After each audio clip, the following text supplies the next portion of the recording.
everyone. Welcome to meeting number 134 of the House of Commons Standing Committee on Government Operations and Estimates. As we all know it as the mighty OGO. I'd like to welcome everyone. Just a quick reminder to everyone to keep your earpieces away from your microphones at all times so we avoid feedback that harms our very valuable interpreters who we cannot operate without.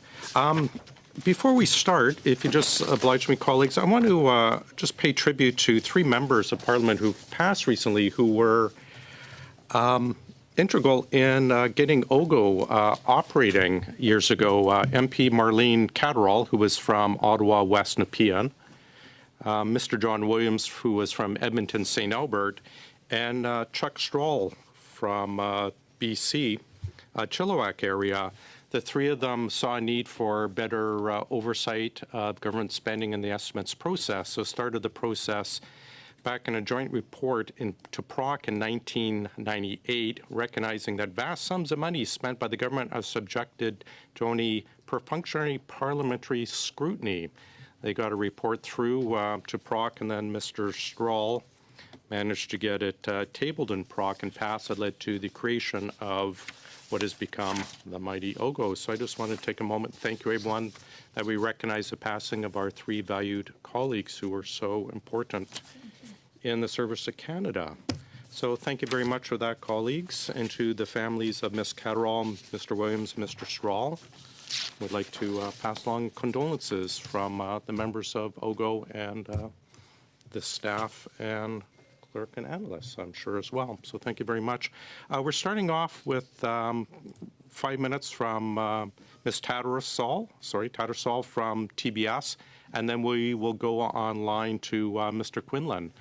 The floor is yours. Oh, just quickly, an hour and a half in, we will take a short break for the witnesses and the staff to attend to issues. But go ahead, Ms. Tattersall. The floor is yours for 5 minutes. Thank you. Thank you, Chair. I would like to start by acknowledging that I'm speaking from the traditional unceded territory of the Algonquin and Anishinaabe people. My name is Samantha Tattersall. I am the Assistant Controller General for the Acquired Services and Assets sector in the Office of Controller General at the Treasury Board Secretariat. First, I'd like to take a moment to outline the role that Treasury Board Secretariat plays in supporting the management of investments, specifically real property. Le Conseil du Trésor établit le cadre. The Treasury Board sets the administrative policy framework for the management of investments, including real property, through the Directive on the Management of Real Property. Custodian departments, of which there are 28 across the federal government, including Global Affairs Canada, are responsible for the management of their real property. Deputy heads of these organizations are accountable for ensuring that real property is managed in a manner that enables operational outcomes while demonstrating sound stewardship. Consistent with Treasury Board policy, custodian organizations must have a senior designated official responsible for the management of real property who is accountable for establishing, implementing, and maintaining a department-wide real property management framework. This framework should include effective governance and oversight mechanisms to effectively enable the management of real property that supports the delivery of their respective departmental mandates. Transaction, whether that is to lease, to acquire, or dispose of real property, Treasury Board approval is required when the value exceeds a department's transaction limits. All custodian departments have general limits, and 8 have special limits that are reflective of their operational requirements. And this information is available online on canada.ca. In the case of Global Affairs Canada, the department can acquire official residence property outside of Canada for an amount of up to 10 million Canadian. So this means that the property in question was acquired within Global Affairs Canada's authority. The Treasury Board did not review the transaction in question. Regardless of whether the transaction is within or above a department's limits, they need to transact in a manner that is consistent with the directive on the management of real property. So this includes validating the need for an acquisition based on their department's programs, is supported by the appropriate due diligence, including a full life cycle analysis, is done in a fair and open manner that's aligned with commercial real estate practices, and that an appraisal from the Chief Appraiser of Canada is obtained in advance of the purchase. With that, Mr. Chair, I'm pleased to answer any questions from the committee members about the Treasury Board Directive on the management of real property. Thank you very much. Mr. Quinlan, go ahead, please. Alors, merci, Monsieur le Président. Thank you, Mr. Chair. Senior Assistant Deputy Minister for Real Property Services at Public Services and Procurement Canada, and I'm pleased to discuss our limited role in the transaction process for the Canadian Consul General's residence in New York City. In order to comply with the Treasury Board directive on the management of real property, real estate practitioners from custodian departments are required, as part of their due diligence process, to justify the amount paid for acquisitions and disposals in relation to market value. Plus précisément, conformément aux procédures. Specifically, according to the procedure set out in Appendix B to the directive, practitioners must obtain at least one appraisal from the Chief Appraiser of Canada before acquiring or disposing of real property, except when there will be an open solicitation of offers and the total value of the real property interest is anticipated to be less than $500,000. In this situation, obtain at least one current estimate of the market value.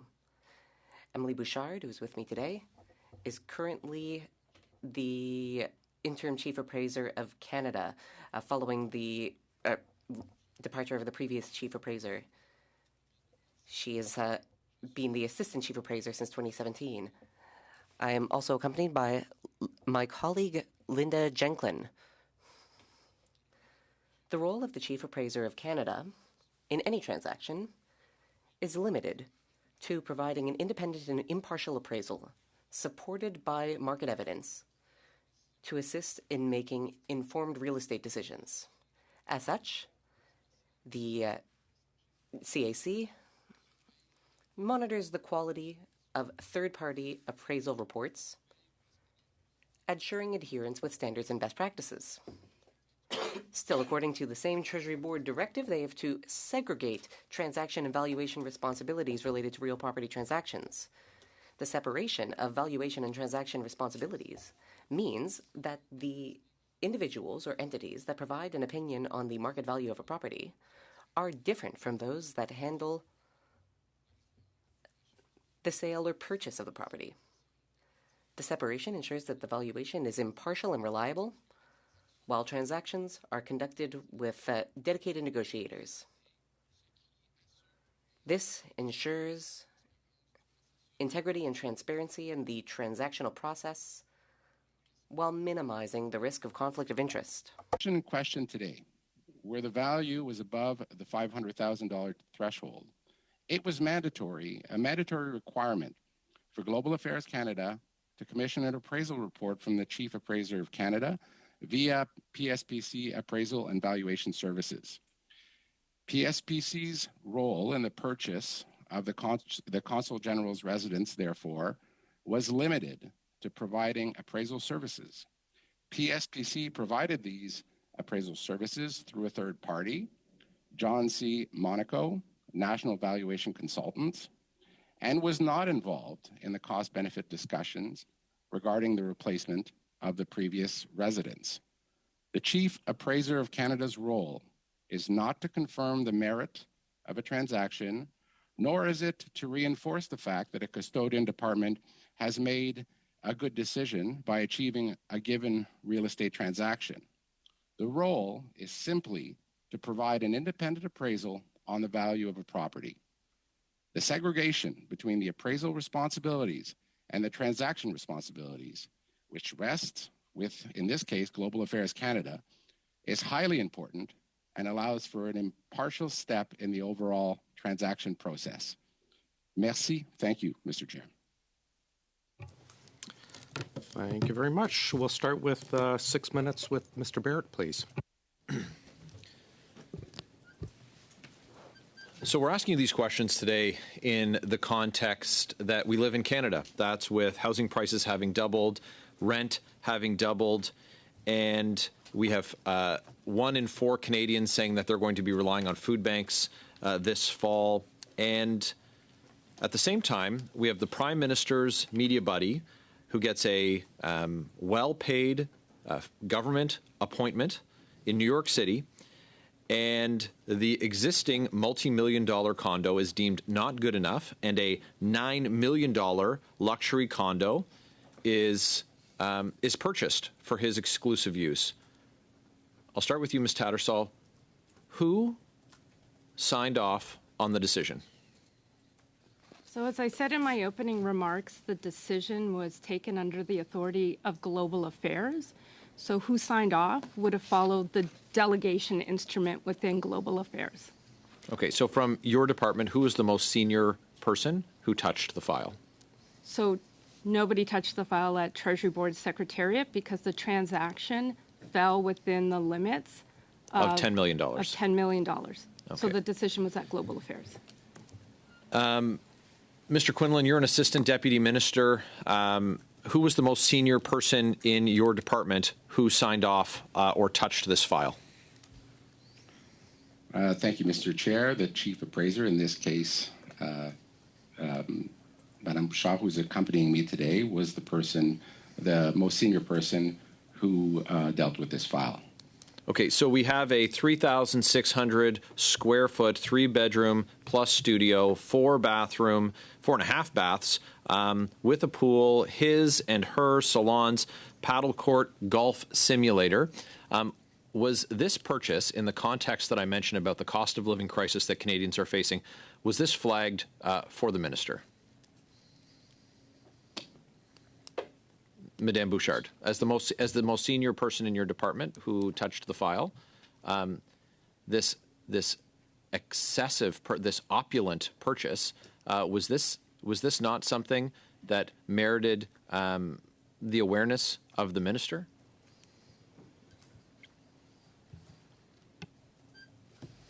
Merci pour votre question. Thank you for that question. The Chief Appraiser of Canada does not have the mandate to evaluate the merits of a given transaction or the decision to acquire or dispose of a property. My mandate is simply to take a given address and ensure that it is appraised. For deciding the value that Canadians get for the purchase, you decide the value of the asset. Who is responsible? And I'm not sure if Treasury Board or if one of you folks would like to respond, but who ultimately is responsible for the value that workers in Western Canada, workers in the prairies, workers in Ontario, Quebec, the Atlantic provinces, what value do they get for this $9 million luxury suite for Justin Trudeau's buddy? Where's the value for Canadian taxpayers here? He was living in a house paid for by the taxpayers. So if it's helpful to the committee in the examination, I can talk through the principle of best value that sits within the Treasury Board policy. Okay, so when we're talking about best value, I'm not looking for chapter and verse on what the policy says. What I'm looking for is the practical application of that. So it falls below a threshold of $10 million, and therefore doesn't, trigger the need for Treasury Board review, which I think is that's wild. In this respect, multi-million-dollar estates not triggering the review of Treasury Board. We've seen at this committee before and others where Liberal members have said that, these decisions are all left to bureaucrats. There's absolutely no ministers who are responsible for any of the tens of millions of dollars that get spent. So this is a condo on Billionaires Row in Manhattan. We have government facilities available to the appointee to host meetings that aren't next to his bedroom. So what is the value that Canadians get for this $9 million purchase in Manhattan? If it's helpful, I can explain that you only hold real property to serve a program purpose. So there's two aspects, I think, to the questions that you may have. One, which is, what are the programmatic mission requirements that would drive the decision to have an official residence in a specific area? Those are driven by global affairs, and I think in the submission to the committee, they reference their policy that drives those requirements. So real property exists for requirements, and then when they go to acquire, what I would expect to see and what I think this committee would want to hear from global affairs about is, did they undertake a cost, like a full life cycle cost analysis of the different options? Did they look at keeping it and making the upgrades? Did they look at what the cost, the full cost, would be of acquiring something new, either through a purchase or through a lease? And what was the results of that analysis, and did it show the value? So that's sort of what the Treasury Board policy sets out, and there's two aspects to that. Thank you, ma'am. Thanks very much, Mr. Barrett. Mr. Jory, go ahead, please. Thank you, Mr. Chair, and once again, welcome to all the officials back to OGO. I'm going to start with Madam Tattersall. Actually, the line that you were going is very welcome in the line of questioning that I want to ask. You talked about the program needs, which basically is based on what you've said, is determined by GAC. And that is outlined in the document that the GAC has provided. You also talked about the fact that TBS lays out a set of requirements, and they review from a completeness point of view rather than a comprehensive and quality point of view. So they look at it and say, was there a cost-benefit analysis? Did the cost-benefit, was there independent appraisal done, and did the value of the new acquisition outweigh the value of the lease or alternative? So in your opening remark, you also talked about the directive on the management of real property. You touched on a couple of the key points under the, I believe it's the section 4.2.23 to 4.2.27, which is validating the need for acquiring the real estate property based on the program needs and on the real property portfolio strategy. So can you, in very brief, do you believe the procedures that's highlighted by TBS on the directive on the management of real property from subsection section 4.223 to 4.227, all of those were met? So thank you for the question. I have to start with the premise that this transaction was not reviewed by Treasury Board. So I can't confirm what GAC did on this transaction. I know officials are here tomorrow and they can confirm that. What I can say is I understand that they undertook a financial analysis of the life cycle costs. I think that's something that this committee may want to ask GAC officials tomorrow. And what I can say is what would be maybe helpful for this committee in talking with GAC officials is to understand what due diligence they undertook. We know they undertook an appraisal. I understand they've undertaken a financial analysis.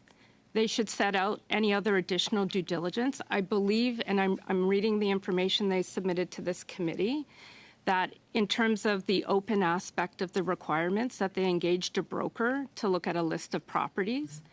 So there are things that I understand from the submission to the committee that they've undertaken, but I can't confirm. I think that's something that GAC officials will have to confirm to this committee when they appear.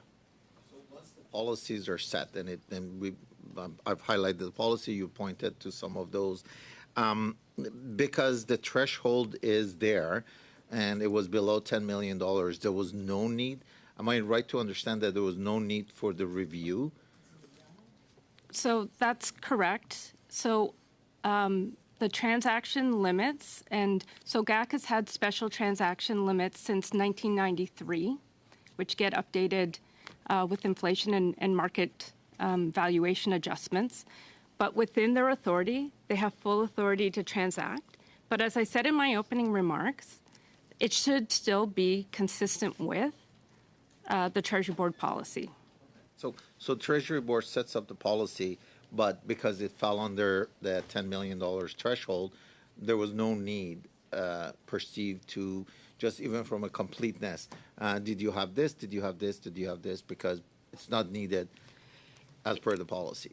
Does that? So two things. One, there are hundreds of real property transactions that may occur in any given year. And so that limit is delegated to the department. So they have the responsibility and accountability for that transaction. And so within their governance and oversight, the expectation would be that when they undertook the transaction, that they ensured that their real property management framework, set out all the right decision points and set out the right sort of approaches and steps to ensure consistency with the policy. Is GAC the only department that has threshold? No, GAC is one of 8 departments that have special limits. So every department has general real property limits, and 7 other have special limits, and that takes into account sort of their specific operational needs in real property. So they're not the only ones. Has there been transaction in the past that you may be aware of that fell under the threshold, and they basically said, well, we're gonna conduct a transaction. We don't have to specifically report to TBS, or TBS said it fell under the threshold, therefore we're not going to review it? So there's lots of transactions that will happen across government that take place within departments that fall within their transaction limits. On average, what's the size of these transactions? Do you have any idea? I know it's under the threshold, so you. I don't. It's a good question because it falls under the threshold. I don't have a line of sight into that. I think it would be an interesting question for GAC to understand what their transactions are. I do know. I tried to prepare a bit for this committee. I do know a lot of their transactions will actually be in respect of leases because they do a lot of real property transactions for staff quarters. But in terms of the amount and for what, the higher dollar ones will typically be related to official residences or chanceries. Thank you. Thank you, sir. Thank you very much. Mrs. Vignola, please. Merci beaucoup, monsieur. Thank you very much, Chair. Ladies, sir, thank you for coming in on this chilly, almost autumnal summer day. Ms. Tattersall, a few minutes ago, you noted that the threshold was established in 1993 and it has been adjusted since then. When was the last adjustment that set the value at $10 million? Merci pour la question. Thank you for that question. The last time the limit was reviewed was 2022. There was an adjustment setting the value at $10 million for that department. When that was carried out, what was the limit? The previous time the limit was updated was in 2006. No. In 2022, what was it? So that set it to $10 million before. It was $4 million. That was back in 2006. So there was a number of 40 years, but that's only 16 years. Sorry, 16.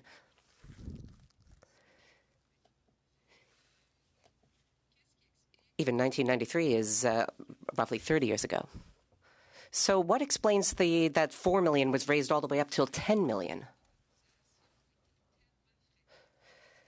Were requests to exceed the authority so frequent that it was determined that the limit was way too low? I'll start in French, but I might move into English later. There was an assessment every 6 years, if I understand correctly. May 19th, 2026 had not been updated for 16 years. Your math is better than mine. And what GAC did was it did a review of where it holds properties in 23 markets. Mais je vais reprendre ma question. Est-ce qu'il y I'll follow up on my question. I'll ask it in another way. How many requests were there for spending above the $4 million limit that justified that the limit should be raised till $10 million, 2.5 times its initial value? That's a good question. I would have to come back to you on that one because I don't have those numbers with me. Thank you.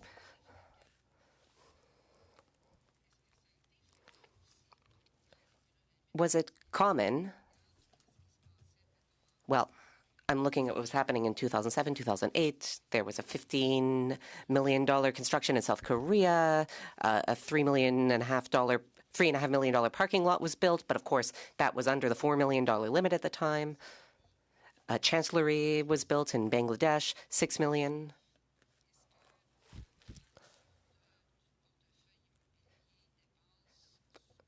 Does the value of real estate often go above $5, $6, $7 million? Or is that something exceptional? I'll answer in English. Specs. Quand il y a un projet comme une When there is a project, like a construction project, for example, that could require Treasury Board review because that would be a project. During a project, there might be a number of reasons for a review. capacity, there's an assessment for that. It could come to Treasury Board. During the last few years, I'm not aware of any major real property transactions that have come to Treasury Board. OK. Donc, si je comprends bien, So if I am understanding correctly, in this case, the New York case, you didn't have to grant authority because it was under the $10 million threshold. Does the $10 million threshold include or exclude life cycle costs of the apartment? Or is it just $10 million only for the purchase and that's it? Just for the purchase and that's it?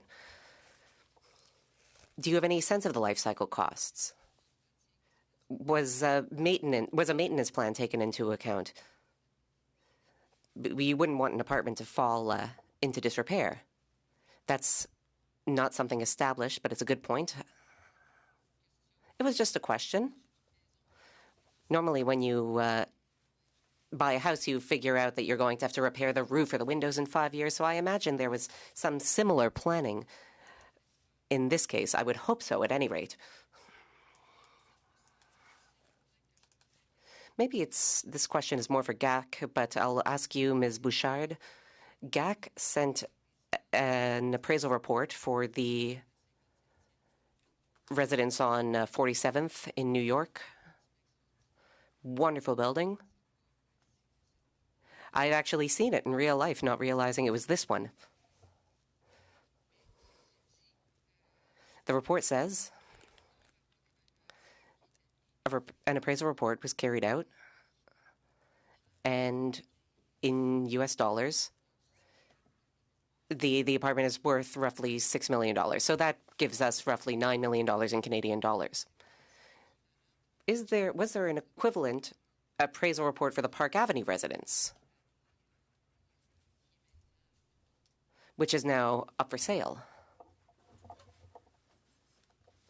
As part of its procedures, Global Affairs called upon my office to obtain a market value appraisal.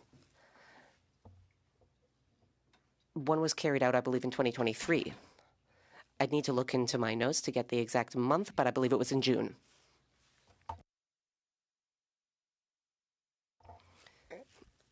We carried out an update report this year in June 2024.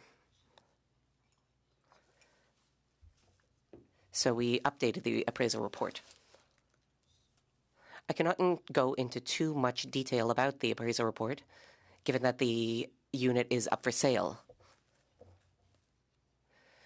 We wouldn't want to compromise the smooth functioning of a transaction. So I don't want to go into the report too much, but I can say that a report was requested and updated. Okay, I'll come back to you later. Thank you. Grack, over to you, please, sir. Thank you very much, Mr. Chair, and good to see everyone virtually. Good to be back at the committee, and I want to start by thanking our witnesses for helping us understand how these kinds of purchases and sales work and the role of Treasury Board and PSPC in that process. And my colleagues have canvassed a number of aspects of this, and I understand that the extent or the breadth of questioning is somewhat limited given TSB and PSPC's limited roles. I'm curious, though, how far back the basic process, the basic structure for these kinds of transactions. We've talked a little bit about the policies that are in place and the procedures. How far back do those procedures go? And perhaps this is a question for Ms. Tattersall from TSB. So the current directive has been in effect since 2021, but there was a policy on real property in advance of that. I don't know how far back it goes, but it goes back a far way, so it would have covered transactions for decades now, but the current policy goes back to 2021. And following on my colleague Ms. Vignola's question about the increase in the threshold that was made in 2022 when it was increased from 4 million to 10 million, I'm wondering what the rationale. I assume that there was a request from Global Affairs to increase the limit. What was the rationale for increasing the limit? Because obviously it comes at the costs of reduced scrutiny, reduced accountability, reduced transparency, all of those things. What was the rationale that was provided for that quite significant increase in the threshold? So the thresholds have an expiry date. So the last time that the threshold for an acquisition for an official residence had been updated was in 2006, and that's when the 4 million had been set up. There was 16 years in between that. So the business case looked at inflation over the 16 years, the changes in the market conditions, the real property market conditions. And then it may be important to hear from GAC officials as well.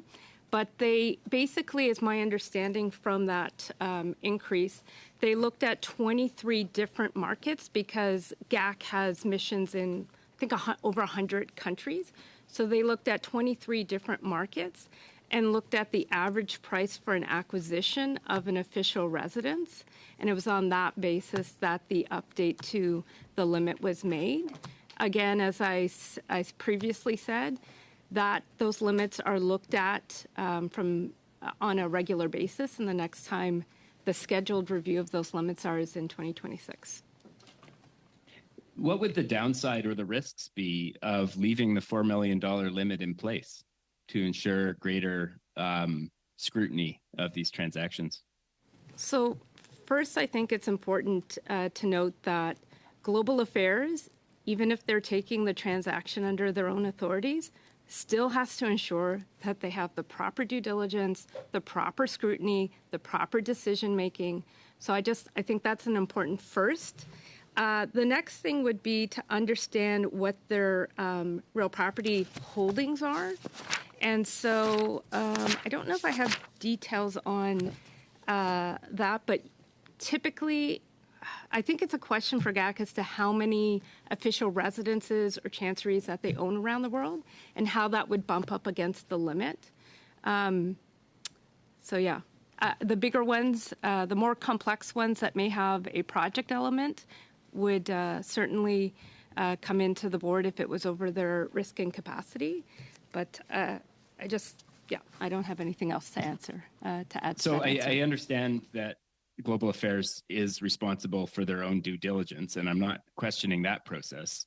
My understanding is that the reason that Treasury Board gets involved in transactions over the $10 million threshold is to provide an added layer of accountability and due diligence on behalf of the Canadian public. And so I guess, given the challenges that we've seen in procurement government-wide, why, just for the sake of caution, we wouldn't have a lower threshold in order to ensure that there are more eyes on each transaction and that Canadians are getting the best value? GAC has been managing its real property for decades, and it's had special limits since 1993. I found the number. They have 87 official residences across government. So within that limit, it's a balance between those transactions that GAC routinely will undertake and manage, balanced against those that would be above that limit that really necessitate Treasury Board approval. Okay. I believe you said the next review of the limits is in 2026. So it was 14 years between reviews and then 4 years between reviews. Is the intention to have, maybe I misunderstood the timeline here. Is the intention to have more frequent reviews of the limits? So I should clarify, the period of review hasn't changed. It's that the limits were not increased. I think in 2019 there was a review. They were not increased in 2019. There were reviews, so there's regularly scheduled reviews. We don't update them necessarily each time it comes up for a review. Okay. And this might be a question for Sorry, Mr. that is our time. There's Mr. Chair. It's past our time, but Thanks, lots of opportunity. We are booking tomorrow's meeting, by the way, at committee request at 9 a.m. Eastern Time, just for you, Mr. Bachrach. Mrs. Block, please go ahead. Thank you very much, Chair. And I just want to continue along the lines of some of my colleagues, but also just to establish an understanding about PSPC's role when it comes to the real property that the Government of Canada holds, as well as the Treasury Board Secretariat's role. So PSPC is the real property manager for the Government of Canada. Is that correct? Thank you, Mr. Chair. PSPC manages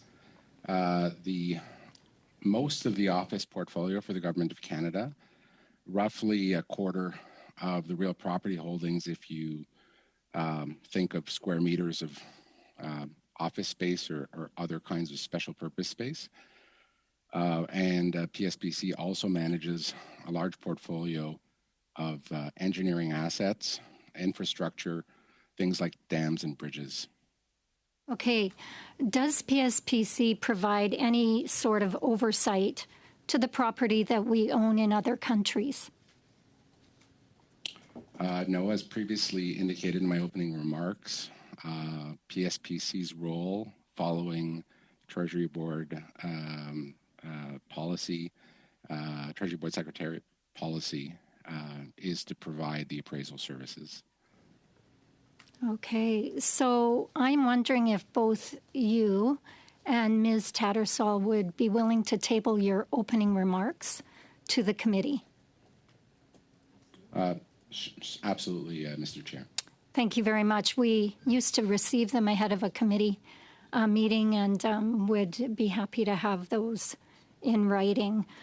So when GAC purchases property, are those properties registered with PSPC? Where are they registered? Well, with regards to PSPC, we do not have a registry of properties outside of PSPC's portfolio, with some very limited exceptions. So I can turn to Treasury Board to complete that answer. So GAC would be the custodian for the real property, and you can either acquire it or it could be Crown leased when they have it.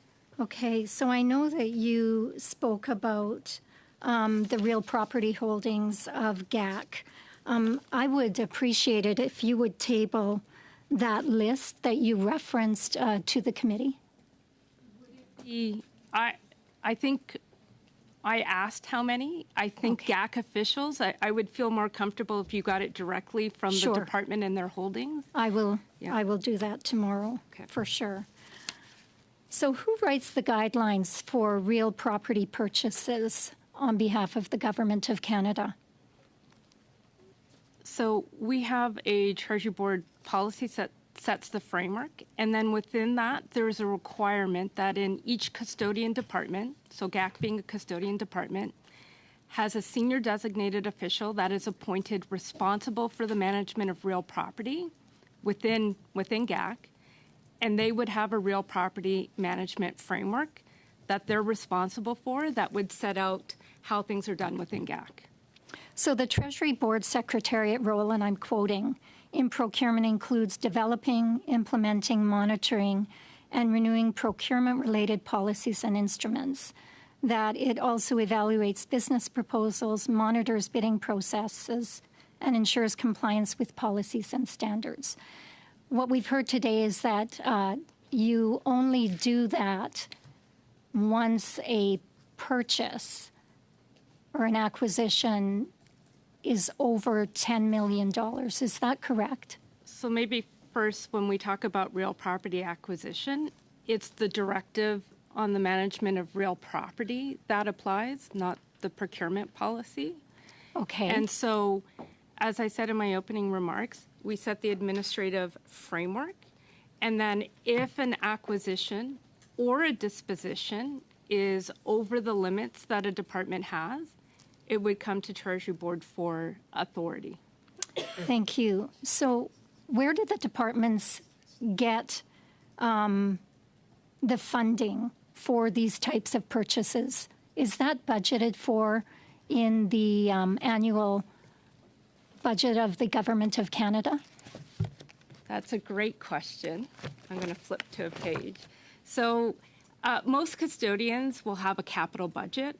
That is where they get the funding for investments in real property. So, for example, GAC's Vote 5 capital budget, for 2024-25 is $192 million. So they have a capital budget that is responsible for those expenditures, which is then voted on through the estimates process. So they have this pool of money that's provided to them in the budget, and then through the estimates process, do they provide a vote highlighting what they are actually spending this money on? So it would be considered sort of A-based funding. So they have so many real property assets that they have A-based funding to help manage all of those assets. And that's in their Vote 5, and that would be in their estimates. So because Thank you very much. Thank you. Ms. Atwin, go ahead, please. Thank you very much, Mr. Chair, and thank you everyone for joining us today and our witnesses. I'm joining from beautiful Fredericton, New Brunswick. Our average home price here is about $297,000. So I want to help, Canadians understand this. I want to understand this as a member of Parliament as well. So maybe if we can just start at the beginning, and perhaps Mr. Quinlan, if you could, perhaps this is for GAC officials more so, but what is this residence used for? Mr. Barrett suggested that it's for the, sole use, exclusive use of our one representative, but what is this residence actually used for?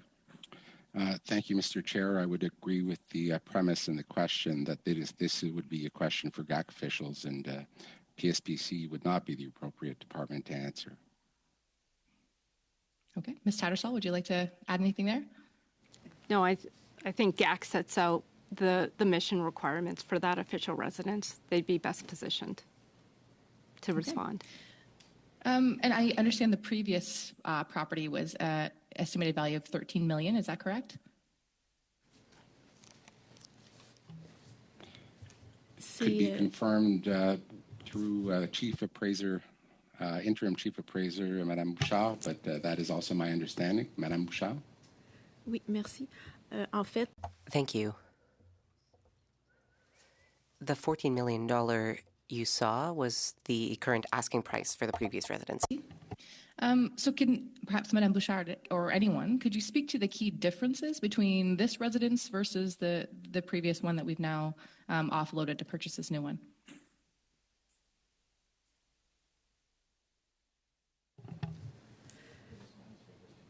donc, oui, je peux vous en parler brièvement. I can speak to that briefly. The goal of today's discussion was to talk about the transaction for 111 West 57th Street. The information I have on the other report is limited. Also, given that the residence is currently up for sale, I need to limit the information that I can provide on its appraisal. What I can say is that the unit currently up for sale was larger when compared to the one we are studying today. The Park Avenue residence had a better view than the recently acquired property. It's located on the 12th floor of a 17-story building in a residential neighborhood in the Upper East Side neighborhood, which is mostly residential.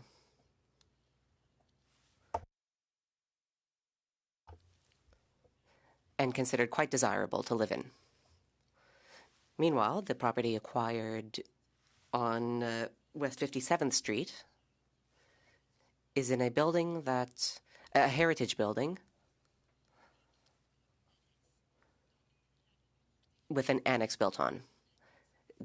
The unit in question is on the 11th floor in the annex, the first residential story of the building. Everything below that is non-residential. Annexed onto it is the famous skyscraper that can be seen as part of the New York skyline.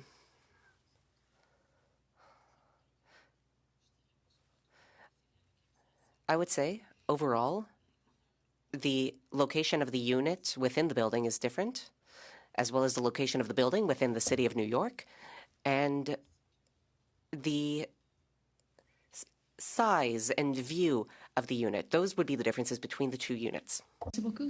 Thank you very much. I'm hearing a lot about location, and certainly, more of an ideal place perhaps for some of the work that is done and conducted in that residence. I come to understand there was also some issues with code. Can anyone speak to the previous residents not being up to code or up to perhaps accessibility standards? Is this one of the parts of the conversation that would have gone into this new acquisition, was around accessibility or meeting codes, or can you speak to why we have this new residence? I would start perhaps by, again, indicating that these decisions were decisions made by Global Affairs Canada, and PSPC provided the appraisal services, but the decision really belongs to Global Affairs Canada. Great. Well, I very much look forward to asking them these same questions tomorrow as well. So I certainly appreciate your best attempts at explaining some of the thoughts that I think are going through many of our minds right now. And just in general, as my time kind of runs down, have you personally dealt with any similar cases like this where a residence or real property was bought to replace one that was being sold?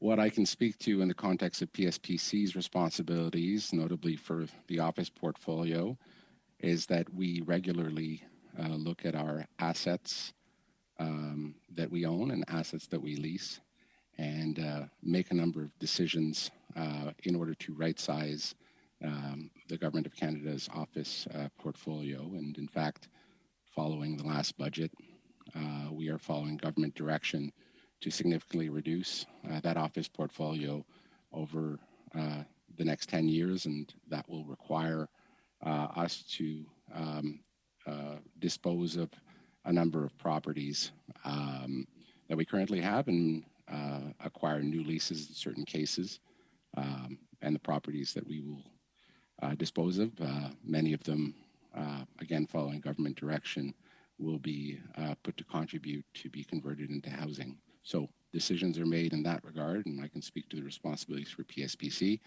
But going back to this particular transaction, Global Affairs Canada would be well suited to answer your questions. Thanks, Ms. Atwin. Ms. Spagnola, please, for 2.5. Merci beaucoup, Monsieur le Président. Thank you, Chair. Ms. Bouchard.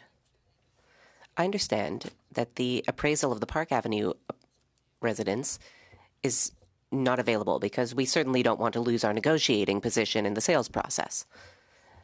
That being said, would we be able to review it under embargo? Or without the ability to share the document? I would not be able to answer that. I'm unable to say whether there are certain conditions in which the appraisal could be shared. Chair? I would need you to weigh in on this. Would it be possible, in your view, to request the appraisal for the Park Avenue residence so that we could review it under embargo? Committee agrees to view it confidentially. So done. Yes. We'll set a date. By next week, perhaps? Would it be, Ms. Bouchard, have you seen that appraisal? Is it in English and French already? J'ai vu le rapport. Yes, I saw the appraisal. Already? Le rapport, non, il est seulement. The report? No, it's solely in English. Just on this issue? Yeah. Yeah, we're just going to suspend for a couple seconds for the Liberals for this. But the idea is to have it in confidence. I just want to make sure Sure. that. We'll suspend for 2 minutes. Yeah. What are the requirements? I mean.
Okay with you, I'll ask you to withdraw, and we'll reconsider it after perhaps your next round. Mr. Jarry is suggesting we all talk offline at the break about it. Perfect. Continue. You have about 2 minutes. Merci. Rapidement, Thank you. Very quickly, Ms. Tattersall. Does the Treasury Board carry out assessments of monthly costs of a department, or do you only look at purchase prices over a certain limit? Is there also a limit for monthly costs? There's an annual and total limit. In total for every apartment, or for each one, for example? And what is the annual limit?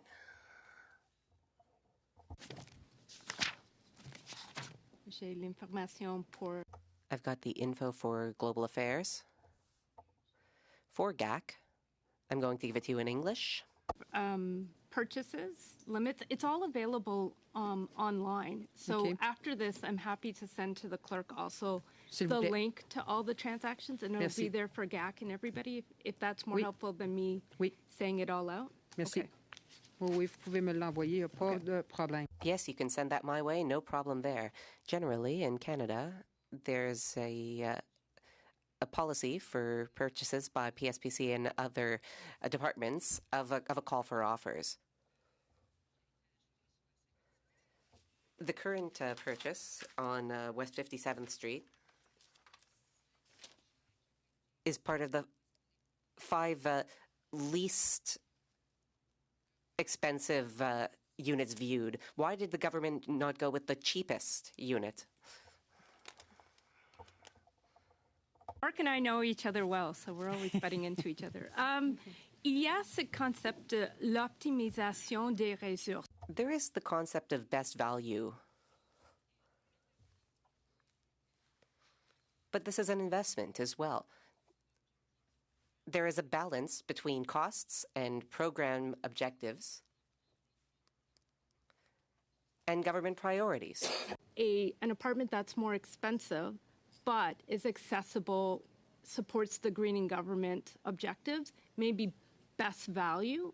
So low cost, the lowest cost is not always the best value. Thank you very much. Mr. Bachrach, please. Thank you, Mr. Chair. Just as a question to you, Mr. Chair, are we doing 2 6-minute rounds here?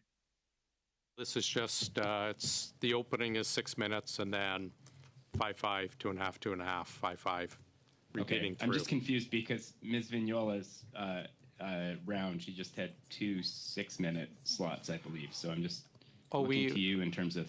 No, her actual in questioning time was about 2.5, 3 minutes. We're letting everything run a tiny bit. Yours ran a bit late as well. But it was probably 6 minutes because of the suspension. It was probably a bit long because of the suspension.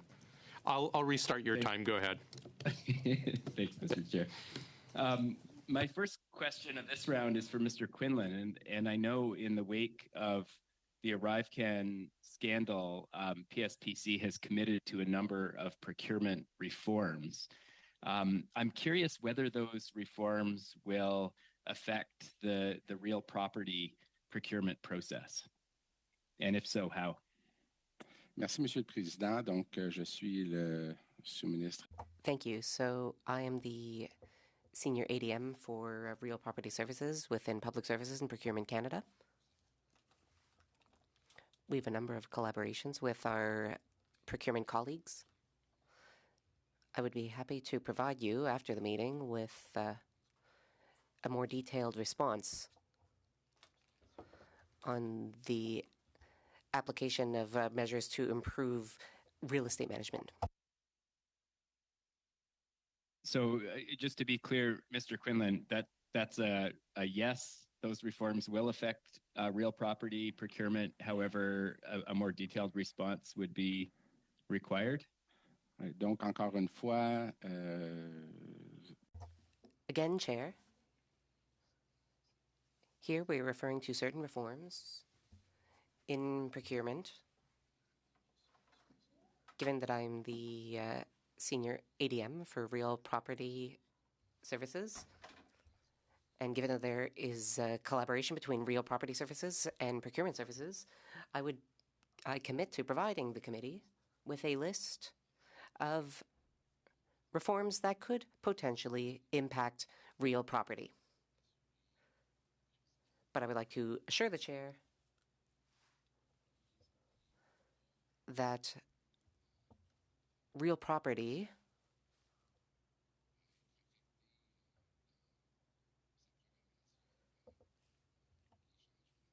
will not be unduly affected by the reforms under discussion.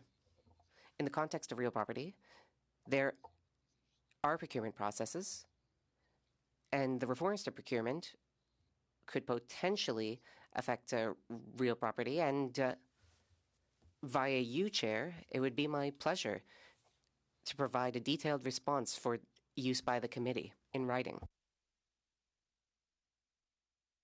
I think that would be of interest to the committee. So if you don't mind, Mr. Quinlan, providing that response, that would be much appreciated. Great, thanks. And we do have, we've passed a motion that all responses are required within 21 days. So if you could do that. Next up, we have Mr. Brock. Go ahead, please. Thanks, Chair. Before I get into my substantive questions, I'm just curious, in relation to another Justin Trudeau scandal, the Arrive scam, it was revealed that prior to a first committee attendance, the president of the CBSA, the deputy minister, was summoned to the Prime Minister's office, presumably for coaching. Have either of you, and Mr. Quinlan on screen, has anyone received coaching prior to your appearance today? Was anyone? No? Mr. Quinlan? No one. Just answering, Mr. Chair, sorry, just to answer the question directly, the answer is no. Thank you. No one was required to attend the Prime Minister's office? No? Mr. Quinlan? The answer is no, Mr. Chair. Did anyone get direction from the minister, in your case, Minister Duclos? No direction, Mr. Chair. Thank you. Now, I know there is a lot that has been written in our nationals with respect to the extravagant nature of this acquisition. There was a quote from Global Affairs, I appreciate, not attributable to anyone here, but I wish to read it out to the record. The residence currently used for the head of mission and consul general in New York, this is the Park Avenue property, was purchased in '61, last refurbished in '82. The apartment does not meet new building codes nor Global Affairs standards. Now, the purchase at West 57th is listed as follows. There is an elegant entry foyer with white Makuba stone floors. Is that a requirement for the Consul General of Canada? Perhaps in answering that question, I've sort of alluded to it before. You only hold real property to support. Ma'am, that's not my question. Right. Is it a requirement of Mr. Clark's position as Consul General in New York that he has white Makuba stone floors? Is that a requirement? That's not. I'm just curious. It's not a Treasury Board requirement. Okay. A stunning powder room finished in jewel onyx. Another requirement of Consul General? Of the Treasury Board Secretariat, that would not be a requirement in our policy. Custom smoke gray oak floors in a parquet pattern. Would that be a requirement, Mr. Clark? So I think all my answers to your questions will be yeah. Yeah. The condo includes 3 bedrooms, a study, 4.5 bedrooms, including one, this is the master bathroom, clad in Italian white Venato marble, and featuring a freestanding copper soaking tub handcrafted by William Holland and custom bronze fixtures by P.E. Guerin. Now, again, I'll ask the same question that you can't answer, whether or not that's Mr. Clark's requirements or Consul General's requirements. But you talk about this being an investment.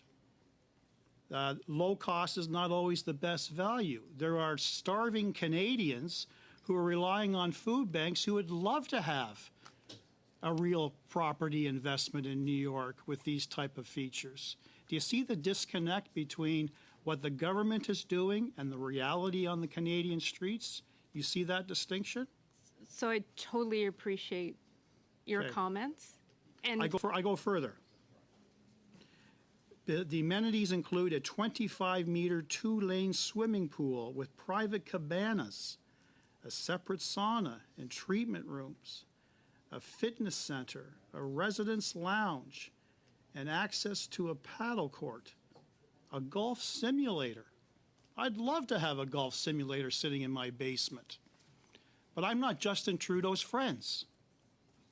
So friends of Justin Trudeau get to explore these wonderful, wealthy amenities while the rest of us Canadians have to struggle. Do you see the problem that the Government of Canada has with respect to this purchase? The optics are very, very poor.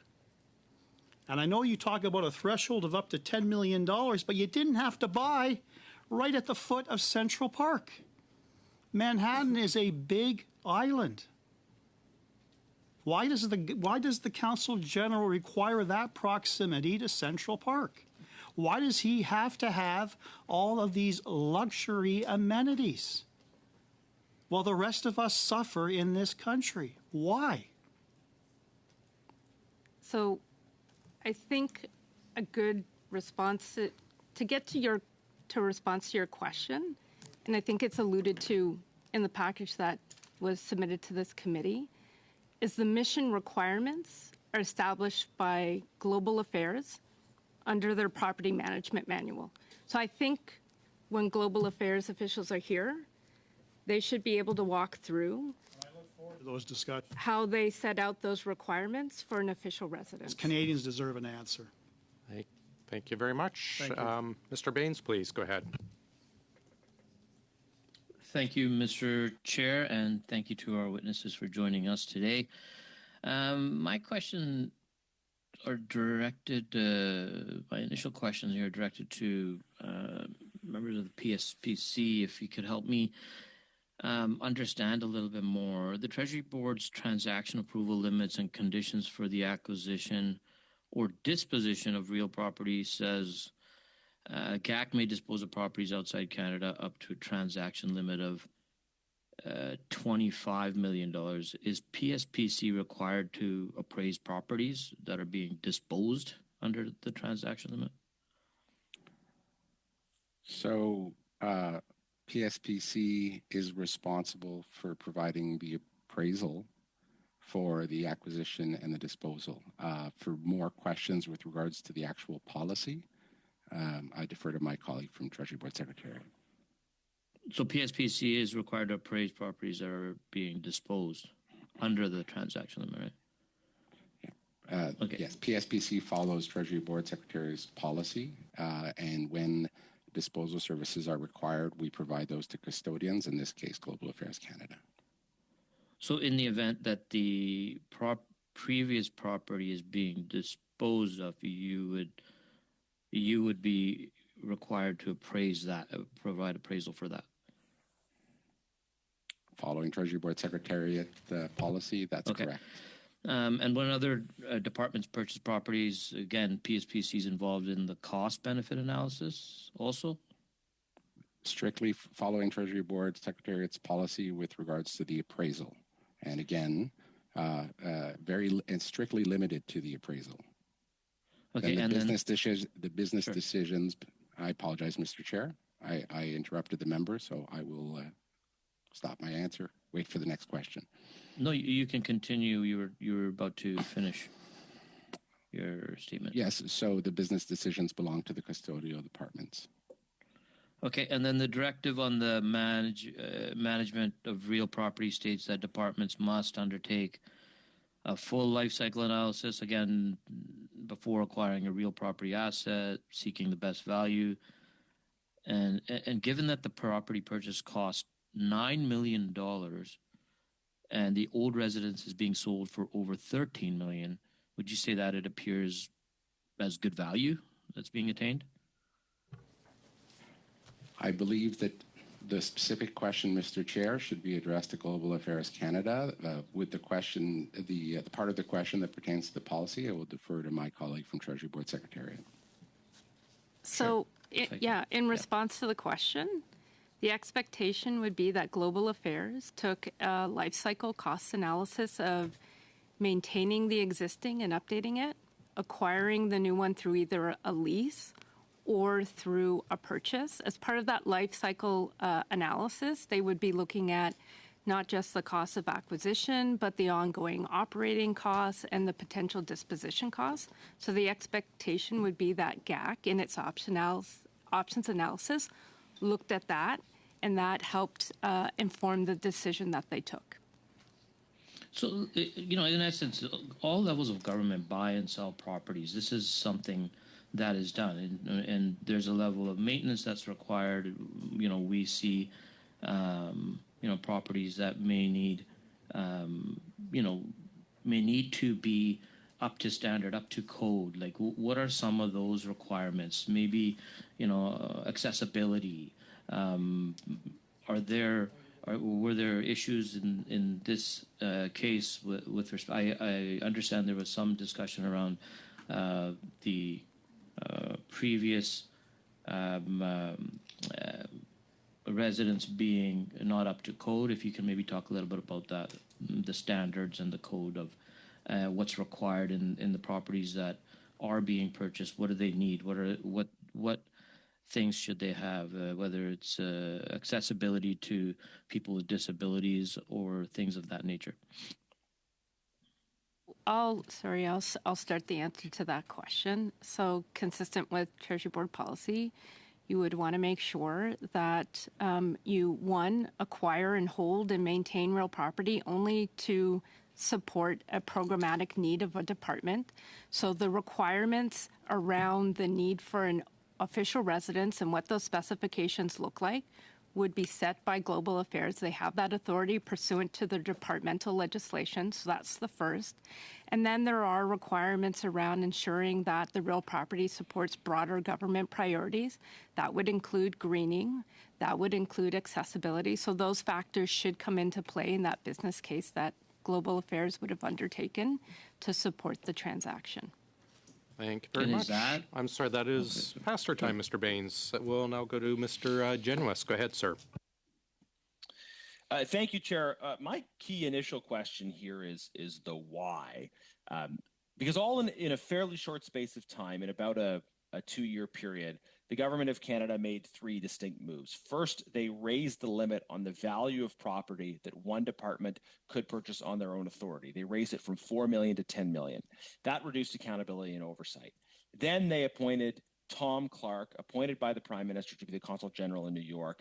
And then immediately with this new hyper well-connected person in as Consul General, it became a Government of Canada priority to purchase a new residence.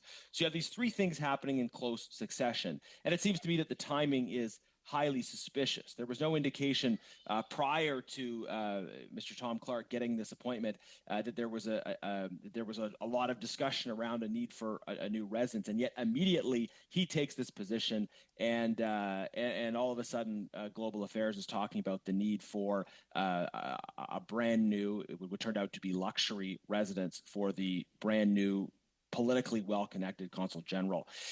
So to the officials. Do you know, or at least officially, who it was that started the conversation about the alleged need for a new residence? Who was it that said, "Hey, we should get a new residence in New York"? So I'll answer for Treasury Board Secretariat. Those decisions occurred under GAC's authority, so we don't have a line of sight as to what precipitated the purchase. The only information I can refer to is what was provided to this committee, which they talked about. But it was initiated within the department. Correct.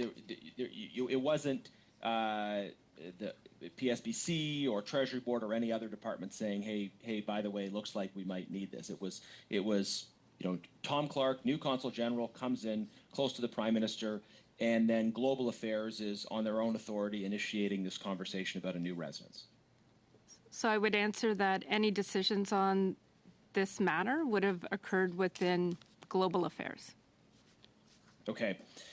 For the Chief Appraiser, I want to clarify on the asking price versus the appraised value of the previous property. It was implied by some of my Liberal colleagues that the appraised value was the same as the asking price. Could you just very clearly clarify, is the asking price the same as the appraised value of the property? Merci pour la question. En fait, Thank you for that question. The property, as described in the appraisal report, had been on the market for a number of months.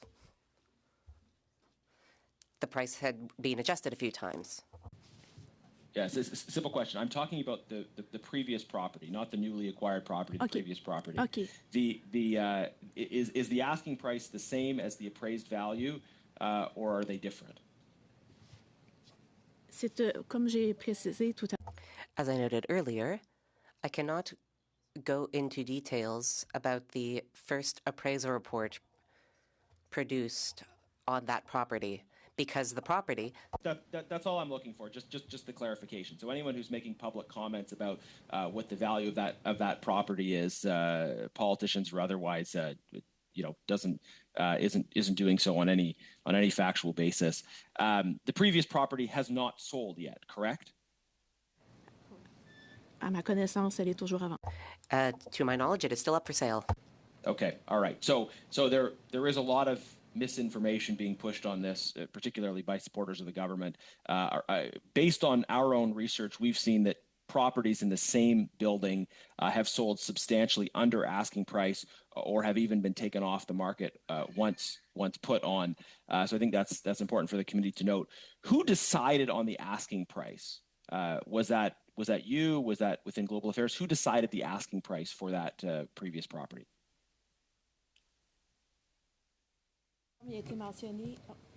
Comme il a été mentionné. As noted in Mr. Quinlan's opening remarks, one of the foundations of the process and the... J'y arrive. I'm getting there. I can say that the decision was not made by the chief appraiser. Our job is to provide an appraisal for a given... La décision de fixer le... The decision to set the asking price, is that what you're asking? Yes, exactly. Okay. Dans ce cas précis... In this precise case, I would suggest that you ask that question to Global Affairs Canada. Okay, so this is the problem, right? Is the government wants to trumpet the asking price as if it means something, Mr. but you're the appraiser who appraised it, and that's completely separate. We don't even know who's setting the asking price. Sorry, Chair, I'm done. Yeah, we are out of time. Although, Ms. Bouchard, a very clear question was asked to you. If you do not know who set the price, please just say, I do not know. But if you do know who set the price, as Mr. Genuis was asking, I would ask you to present that answer to us. Je ne sais pas qui a fixé le prix. I do not know who set the asking price, Mr. Chair. Thank you very much. Mr. Van Bynen, welcome to OGO. You've got 5 minutes, please. Thank you, Mr. Chair. As a 30-year banker, I think what's important throughout all of this is to ensure that the taxpayers have received a real value in the transaction. So my first question then is to Mr. Quinlan. Can you explain the role of the chief appraiser plays in the Treasury Board's Secretariat's directive on the management of real property? Oui, merci, Monsieur le Président. Donc, Yes, thank you, Chair. In the context of the transaction in question, given that the value is above $500,000, the Treasury Board directive states that custodian departments are required to seek an appraisal. It is in that context that our department played our role. Thank you. And in this situation, how was the third-party appraiser chosen, and what are the prerequisite needs to be met in order for an approved third-party appraiser to act on behalf of the Government of Canada? Oui, merci beaucoup pour la question, Monsieur le Président. Thank you for that question, Chair. I will ask my colleague, Ms. Bouchard, to follow up on my answer. But I would say that appraisers must be certified in the jurisdiction in question. My understanding is that we reached out to a renowned firm, rather. I will let my colleague complete my response. Merci, Monsieur Quinlan. Thank you, Mr. Quinlan. Yes, indeed. The firm that was brought in to carry out an appraisal report was NVC, National Valuation Consultants. It's an established American appraisal firm with a number of regional offices. My office has worked with this firm in the past. In this exact case, we selected that firm to carry out an appraisal. Thank you. Can you tell me what the factors are during the appraisal process? Are they standard for each appraisal, or are they dependent on each individual property? En fait, on va sélectionner. What we do is we select appraisal firms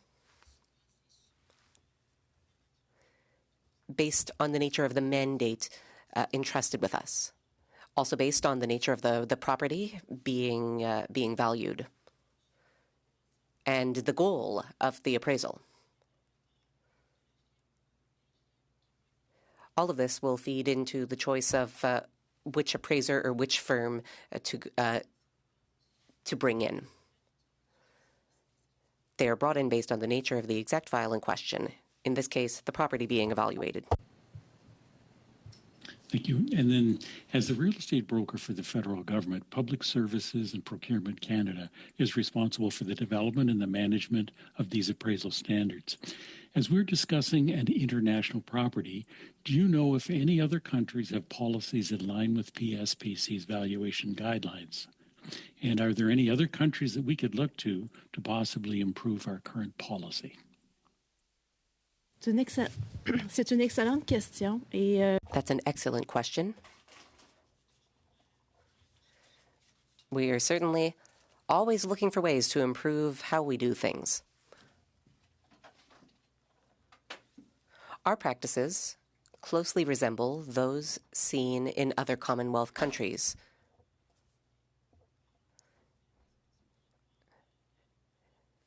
We resemble the United States, the UK, Australia.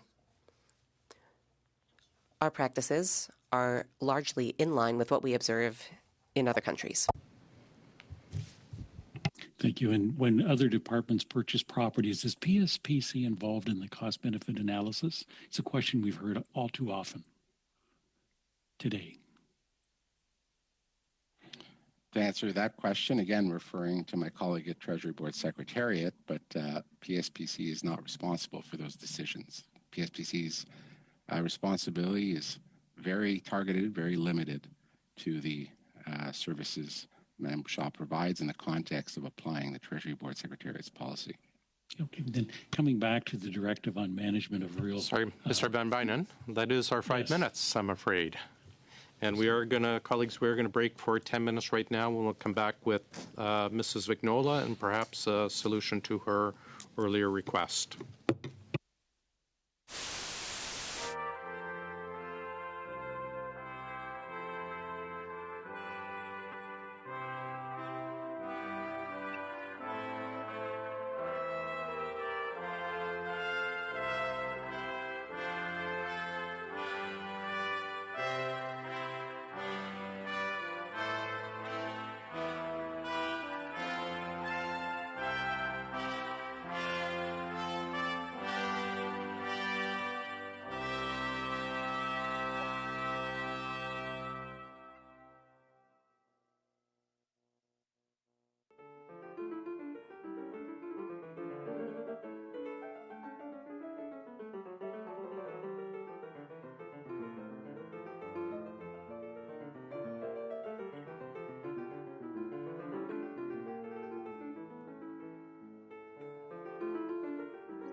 for your patience. We'll go right to Ms. Vignola for 5 minutes, and then we'll go over to Mr. Bachrach for 5 minutes. Go ahead, Mrs. Vignola.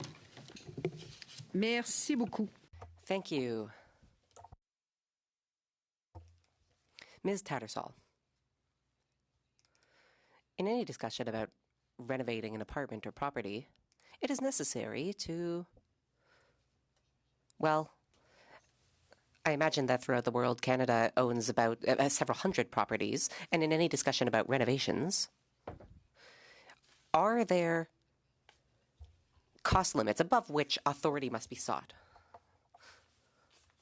I'm going to answer in English. No, transactions are only related to acquisition and disposition.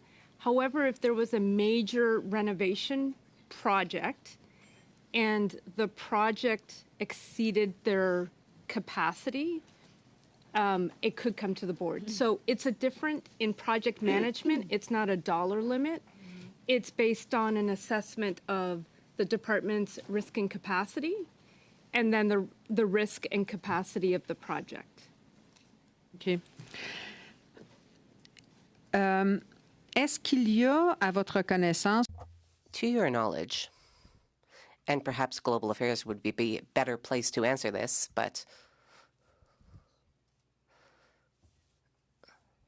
perhaps Mr. Quinlan has the answer as well, so I will give him the opportunity to respond. To your knowledge, are there any difficulties associated with trade agreements like that we have with the United States, which would have an impact on the cost of renovations for residences in New York or, for example, Washington? Under our diplomatic trade agreements with the United States, do we have any obligations that would drive up renovation costs? As you noted, I think this question would be better to ask to Global Affairs. Mr. Quinlan, if I understood correctly earlier, and I would appreciate a yes or no answer, PSPC is in charge of the government's real property in Canada, but not real property abroad. Mr. Chair, I would like to provide a short answer. Unfortunately, the question requires a more fulsome answer. I will still endeavor to be brief. PSPC is in charge of roughly 25% of the built space held by the government in Canada. There are other custodian departments that own properties. For example, Correctional Services Canada and the Department of National Defence. PSPC is mostly in charge of office space, as well as certain infrastructure facilities like bridges and dams. But you're only responsible for property within Canada, not abroad? Exactly, Mr. Chair. Merci. Thank you. Regarding properties outside of Canada,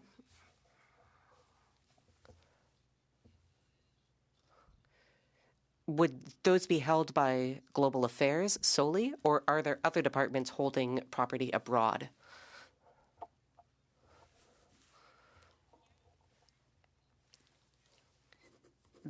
There are 28 custodian departments throughout the government.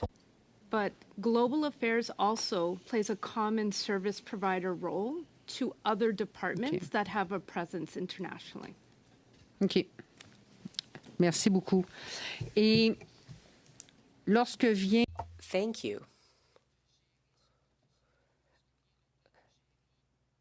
When it is time to manage renovations of the real estate portfolio abroad, are renovations carried under the responsibility of one department, or does every custodian department look after the maintenance, renovation, and sale of their own portfolio? Every custodian department is in charge of their own portfolio. Thank you. Thank you, Chair. Thanks very much. Mr. Bachrach, go ahead, please. Thank you, Mr. Chair. And I'll start. Let me just remove the pin here. There we go.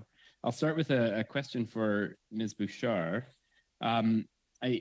it was mentioned earlier that these properties aren't only they're not only expenditures, they're also investments. And I'm wondering if you can speak to the real estate trends in the area in which Global Affairs has purchased this apartment, what we're seeing in Manhattan, and specifically the neighborhood where this apartment is located, Billionaires Row, the vacancy rate in the building versus vacancy rates in the nearby area. Are those things that you would have looked at as part of the appraisal? And can you provide a bit of context in terms of the value of this particular apartment now and in the future? Donc, merci pour la question. Thank you for the question. I don't know if you have had the opportunity to read the appraisal report. I understand that it's quite long, but it contains a great deal of information. Of course, the Chief Appraiser of Canada cannot be an expert in the real estate trends all around the world. This is why we bring in local independent expertise to help us understand the value of an asset that requires an appraisal. The data that I have on Manhattan, and specifically the neighborhood where the unit in question is located, can be found in the appraisal report.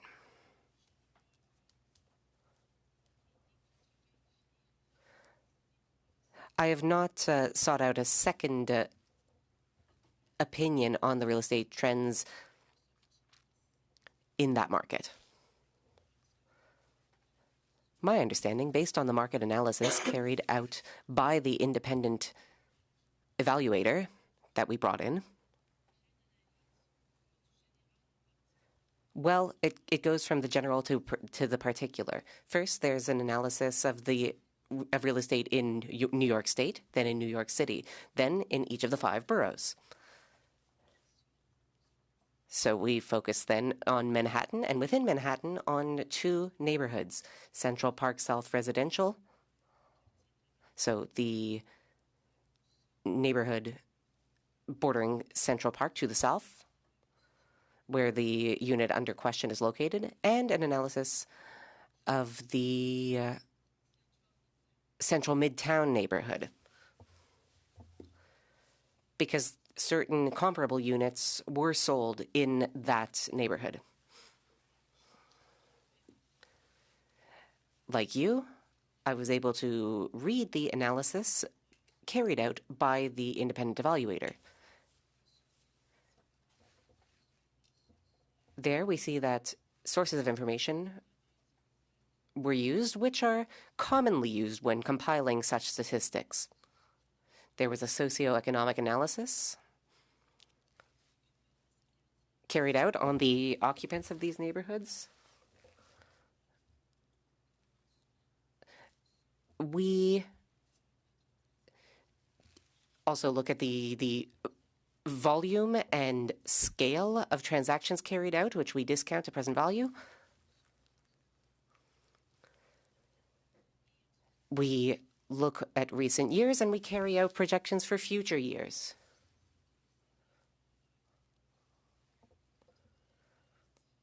What we see is that the market seems to be behaving differently for condos versus co-ops. As such, analyses were carried out for each of these segments of the market individually.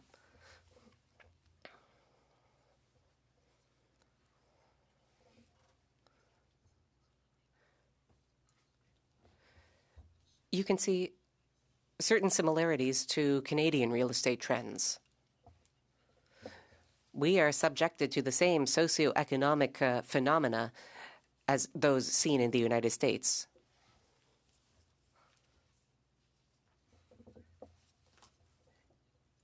In Manhattan and in the neighborhood, there's not set to be a major increase in population, maybe something minor over the next 5 years. Also in the report, Well, I don't believe we have anything on vacancy rates. OK, désolé. Sorry, I'll stop there. That's the info I have on the market. It's the same information as you have in the appraisal report. Thanks. Mrs. Block. Thank you, Chair. I have 5 minutes. I'll keep my questions pretty tight because I do want to share my time with my colleague, Mr. Genuis.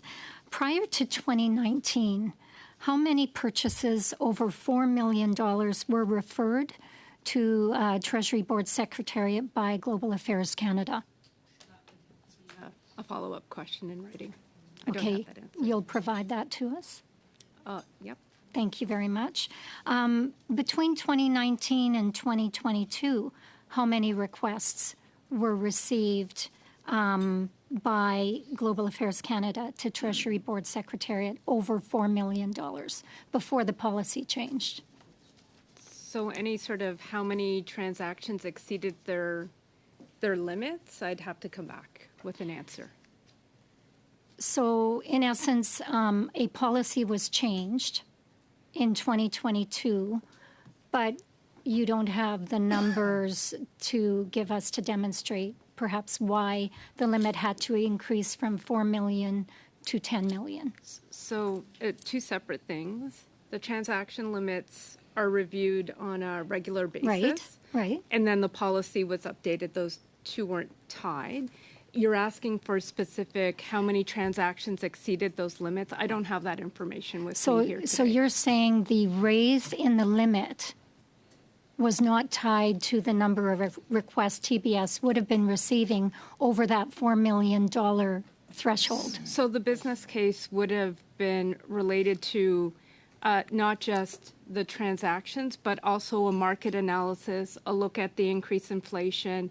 It also was substantiated by a review by Global Affairs of 23 markets and what the average price of acquisition was for it. Okay, thank you for that. Many times you've indicated that TBS did not or does not have eyes on the real property purchases under the threshold of 10 million, and that Global Affairs actually has to be able to demonstrate due diligence in following the framework that has been given to them for the purchasing of real property. Who do they demonstrate that due diligence to? So within a department, accountability rests at the deputy head.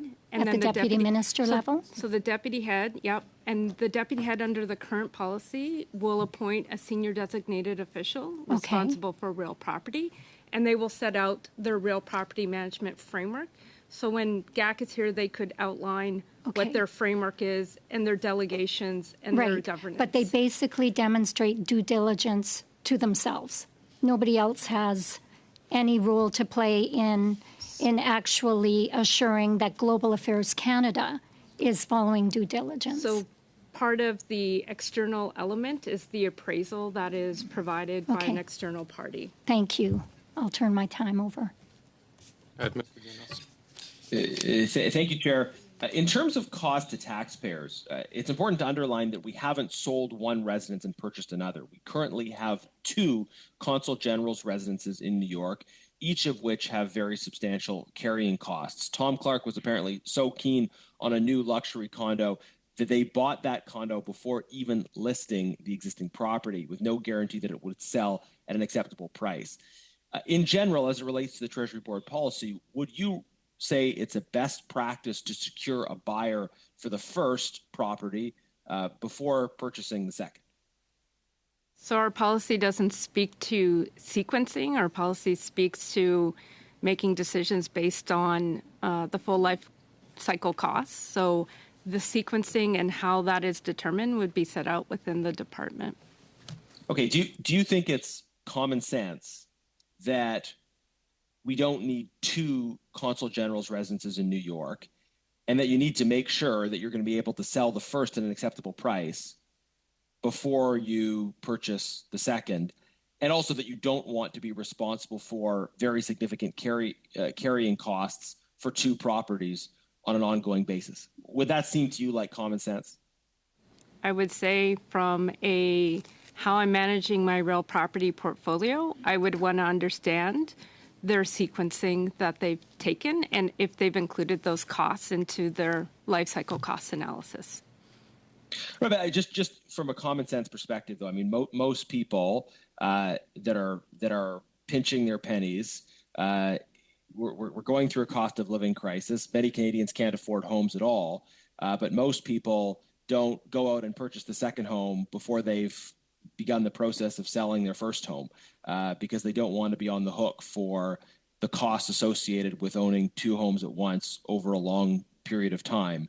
And again, this first property wasn't even listed until last week, essentially immediately before these committees were starting.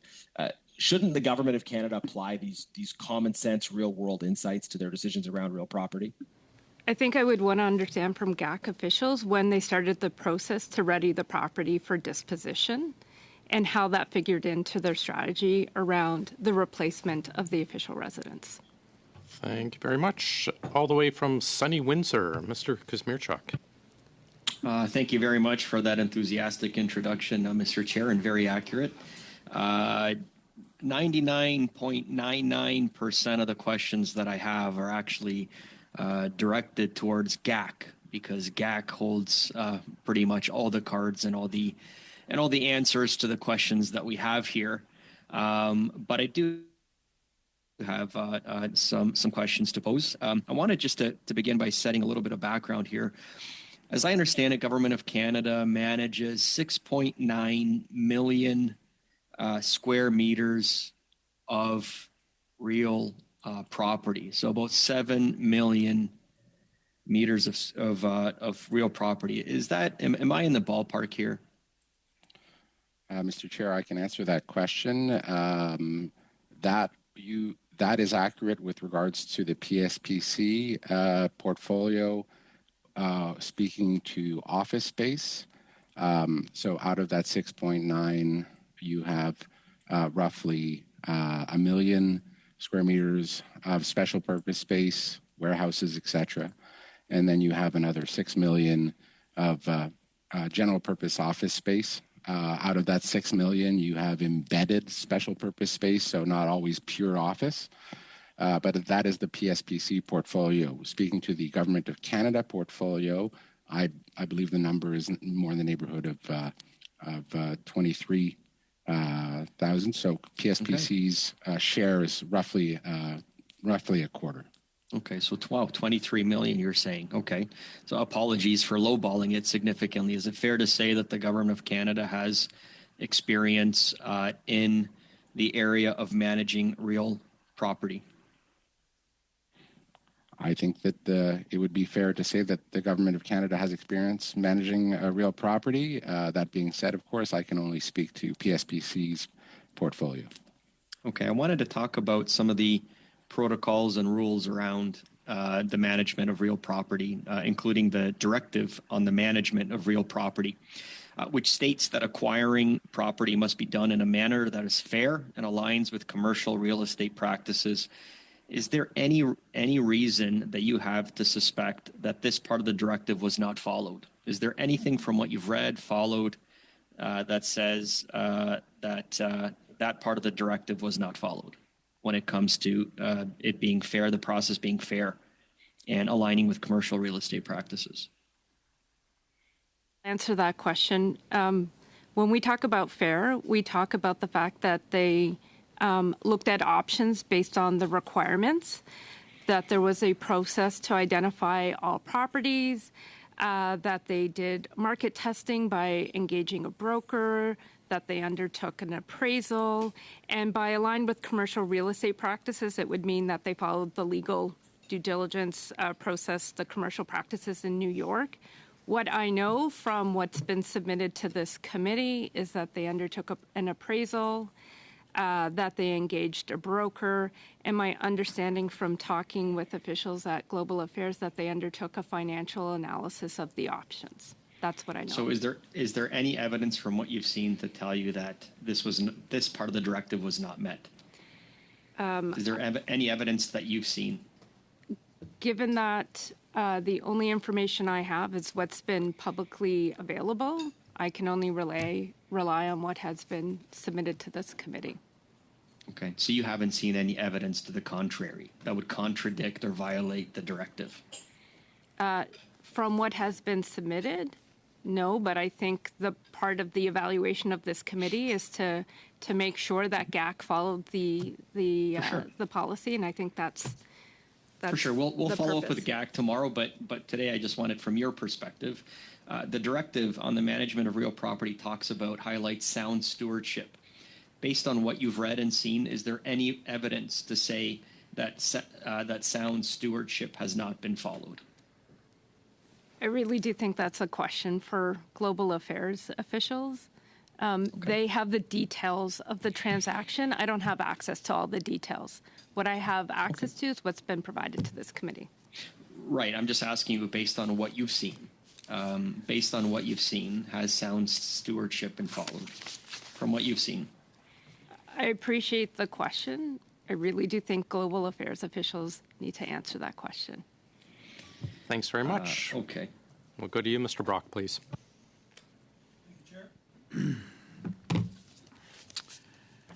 Is a feasibility study mandatory for the repair, renovation, or purchase of a diplomatic or official residence pursuant to Government of Canada policies? Now you're testing me, but I would say if you're making a renovation, you would undertake an analysis, like it would be a project. So you would do the normal pre-project definition options analysis before you would get into the actual implementation. So in relation to the existing property owned by the Government of Canada at 550 Park Avenue, before the decision was made to purchase West 57th, was a feasibility study prepared in relation to that transaction? I don't know the answer to that question. That would be something that GAC officials would be able to answer, what they looked at in terms of the renovation cost. Can anyone on this panel weigh in on that answer? Anybody? No? Okay. So in your opinion, Ms. Tattersall, would it be GAC who's responsible for the creation of a feasibility study if one was done pursuant to policy? So yes, as the real property custodian, they would be responsible for looking at any sort of options analysis before undertaking a renovation. Thank you. I know that there is a talking point that the purchase of the new property is smaller, it was more economical for the taxpayer, but very, very light in terms of details. I know the current property, the new property, is just under 3,600 square feet. What was the square footage of the property on Park Avenue?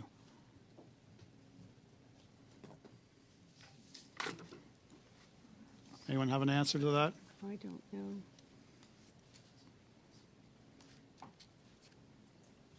So thank you, Mr. Chair, for this. Oh, Thank sorry. you. Sorry, Mark. I'll defer to my colleague, Director General. Go ahead, Linda. Thank you, Mr. Chair, for the question. The subject property at 550 Park Avenue was 3,873 square meters. 3,800. 873. So the new property is around 200 square feet or square meters less. Would that be your understanding? Correct. Okay. That is a very interesting answer because according to GAC, there is an impression they're giving Canadians that this new move represented a saving opportunity of more than $2 million for Canadian taxpayers, that it would also reduce ongoing maintenance costs and property taxes and support future program needs. The new property has a carrying cost per year of $235,896 US, which is probably just under $400,000 Canadian per year. Specifically, taxes, $10,000 US per month. Monthly common charges, just under $9,600 US per month. Does anyone have any information with respect to the taxes and carrying costs on Park Avenue? Anyone? No. I don't have access to those. I don't think PSPC would either, but I would expect that when they did their life cycle cost analysis, that the operating costs of both properties would have been taken into consideration. The annual cost for this new property is more, and we just heard one of our colleagues from Fredericton, New Brunswick, is more than the actual purchase price of properties in her hometown. Do you not think this is a real problem with the government of Canada, that the taxpayers, we are paying out over $400,000 Canadian per year just to allow Justin Trudeau's buddy to live in luxury in Manhattan? Is that acceptable to you as a taxpayer? Not only are you civil servants, you're taxpayers. Is that acceptable to you? So again, what I would say is that the official residence is acquired to support a mission in New York. So the requirements for that would be established by GAC pursuant to their legislation. So they acquire that to achieve their mission results in New York. So I don't have anything further than I can Sky's say the to limit, that. I guess, as long as it meets the mission's needs. That's what I'm hearing as a taxpayer. So no. long as it meets the mission needs, It the is- cost be damned. So consistent with Treasury Board policy, it is a balance. Best value is a balance between the real property meeting the operational requirements with the cost of the acquisition and the maintenance over the life cycle of the asset. Thank you very Those are the much. questions I have. Thank you. Mr. Jory, do finish up, please. Thank you, Mr. Chair. Really don't have any more questions for TBS and PSPC, but I'm really looking forward to tomorrow's meeting when we start with GAC and talk about the real need. What was the need? What drove the need? When was this identified?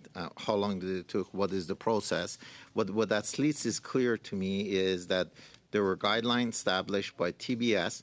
It's very clearly documented, and those has been communicated to many departments, and there are thresholds available. It is our job tomorrow to ask whether those were followed and question on that one. When I look at the document that's provided, 21 different properties were looked at. At least 12 of them looks like they're within threshold or below the threshold, and it looks like from the document that's provided, the choice that was selected, at least it's the cheapest one. And it yields the lowest dollar per square footage among all the choices. The questions around the previous residents, I think it's a valid question for us to get an understanding. Based on the document that's been given to us, it looks like the carrying cost, the difference between the carrying cost and net present value over a period of time yields at least $7.4 million in saving, which is equivalent to the price of somewhat close to the price of the condo. Those are the good questions that we're going to look forward asking, and and we'll be asking around the guidelines around valuation, both from the previous as well as the new. And probably it's a good question to ask, as far as sequencing, whether the cost of the sequencing were taken into account when the total net present value were calculated. So really, thank you, TBS, thank you, PSPC, for coming in and highlighting the guideline and your role into this. We're going to have a lot of good questions to ask GAC tomorrow. Thank you. Great. Thank you, Mr. Jory. Before we break up, there was a question of Ms. Vignola's earlier request about the appraisal. Correct me if I'm wrong, but I think everyone's agreed that we'll ask for the appraisal. It'll come to the clerk, the analysts, and the MPs and associate MPs. Yes. Is that correct, everyone? Yes. Associate MPs specifically, like my colleague. Yeah. I'm hearing no over there. Associate MPs. Could you just... Okay, while the Liberals are redeciding, and Ms. Vignola. Go ahead, Ms. Vignola. Je ne sais pas si... I don't know if time has done a number on my ears or if I just missed a few words, but what I'm hearing is this would be for MPs and then associate members, non-associate members, only committee members? OK. MPs and associate members only, no staff. Right. OK. Yeah, that's it. OK. And I'm acknowledging that, Michael and, Larry are associate members. They've been in this committee. So we're fine with that? Great. Ms. Bouchard, I started asking before, is it right now, is the appraisal only in English, or is it English and French? Le rapport d'évaluation est The appraisal is only in English currently. Wonderful. I think the committee was asking for it within 21 days, so consider that ordered. So we'll expect that to the clerk within, 21 days of whatever noon is, 21 days from now. Thank you very much. Just one question. Yeah. There seems to be. Can we get clarification? It's the clerk of the committee or the law clerk that we're sending this to. Traditionally, what we've done. We've sent it to go to the clerk, and she will send it to the analysts and the MPs. Okay. She will no. Well, we will go to your office to review it, not send it. No, my understanding was going to go to the MPs. Is that not what was agreed? No, it was agreed that we will go to your office and we'll review it over there. J'avais en effet compris qu'on irait au... I also understood that we would go to the office with no notes, no phones, so that we could look over the documents in person. I understood that as well. This would ensure confidentiality and would also ensure that no leaks. That's how I mime it, leaks.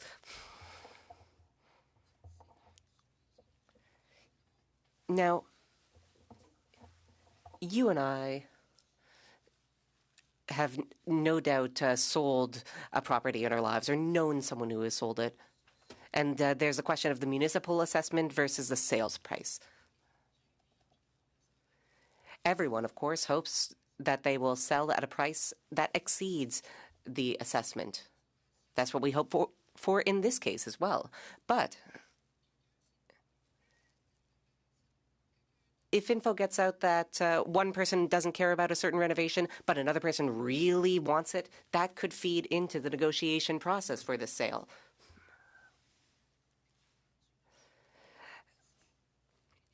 I was a homeowner at one point, and I know that it's important to have fair negotiations. We wouldn't want the part of the document to be leaked, making it so that the negotiations don't go as well as we want them to. I don't know how much the apartment is worth based on its size, based on its old money status on Park Avenue, based on its heritage nature. I imagine it would have a pretty high value. But I would be very uncomfortable if a leak got out, which influenced the negotiations about the price of the apartment. That is why we really need to make sure that confidentiality is respected. And that, in turn, is why I believed we had all agreed that we would look at the document in person in the clerk's office. We'll include members who tend to come to the committee, even if they are not permanent members. And this would happen when parliamentary proceedings resume, because 21 days is not a lot of time. This will give us the time to really go over the document. This was my understanding of the deal reached. And that, quite frankly, is what I would like to see happen so that we can avoid unintentionally influencing negotiations one way or another. Sorry. Thank you very much, Mr. Chair. And I do recognize the committees have the ability to set these sort of terms by which we would want to receive this information.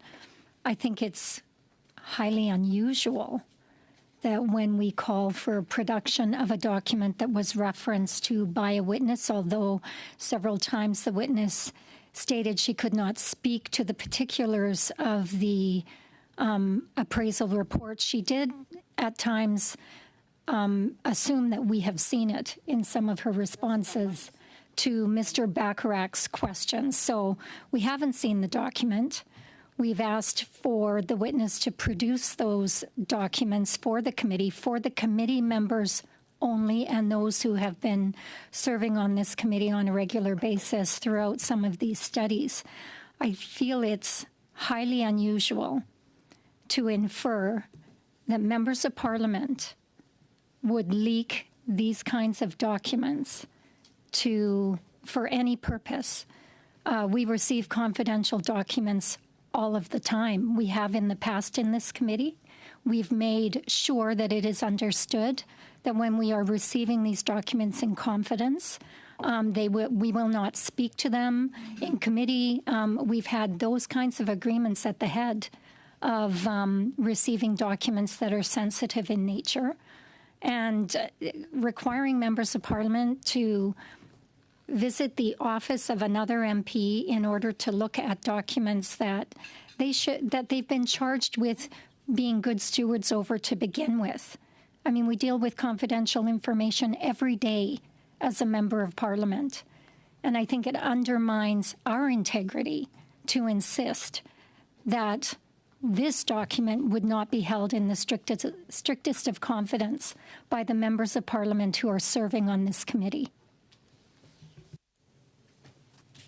Thanks. I saw your hand up, Mrs. Vignola, then Mr. Jory. Bonjour, merci beaucoup, Monsieur le Président. Thank you, Chair. I would like to correct a few things here so that we can all be on the same page. We wouldn't be going to the office of another MP to see the document. It would be the office of the clerk. This is what is done regularly in Parliament. Yes. A second point. The appraisal report that Ms. Bouchard referenced today was the one that we did receive this week. It was 97 pages, plus some more pages of letters from Global Affairs. It was the appraisal report on the 57th Street residence, the new residence. What we are currently asking for is the appraisal report for the former residence, which is currently up for sale.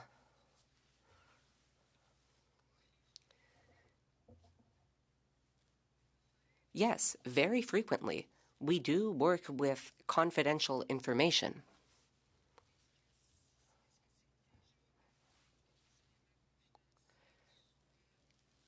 Has confidential information been leaked to the media in the past? Well, in the past, there have been a few surprises, I'll put it that way, to be polite about it. When we get documents by email, I mean, I keep my personal email and my MP email separately. No one touches my personal emails. My employees know that well. I need to know what my constituents are saying, whether they're in a good mood, a bad mood, what they think about a given act. I would certainly not want an employee wishing to help me manage my emails to accidentally stumble across a confidential document. But this is how I manage my emails. I don't know how everyone does it. I don't know how things work in other offices. I'm not about to say that my colleagues can't be trusted. No, on the contrary. I know the way I do things. No one goes into my emails. I'm normally a permissive person, but when it comes to my emails, I'm very controlling. Very. I don't know if that's the case for everyone. It is in that perspective that I have certain concerns about a possible leak. That someone might accidentally come across a document and that person might not be entitled to view it. This could happen for any number of reasons.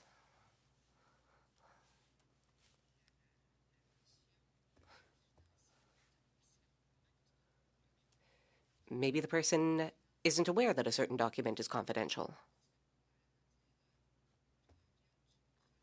I'm not going to say you are going to leak a document or you are going to leak a document. Not at all. I'm just trying to make sure that we work according to the usual practices, because it's relatively normal that people would go to a clerk's office to look at a document. This has been done in the past with contracts.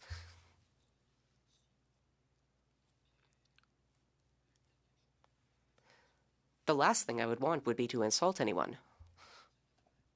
That's not how I do things. That's not how I'm going to do things.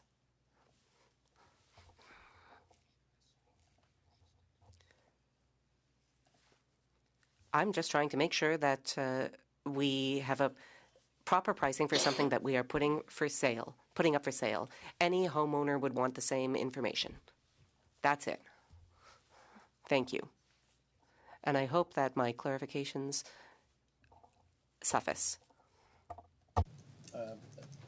Thank you, Mr. Chair. Just wanted to confirm that my understanding of the conversation we had is exactly what Julie just reiterated.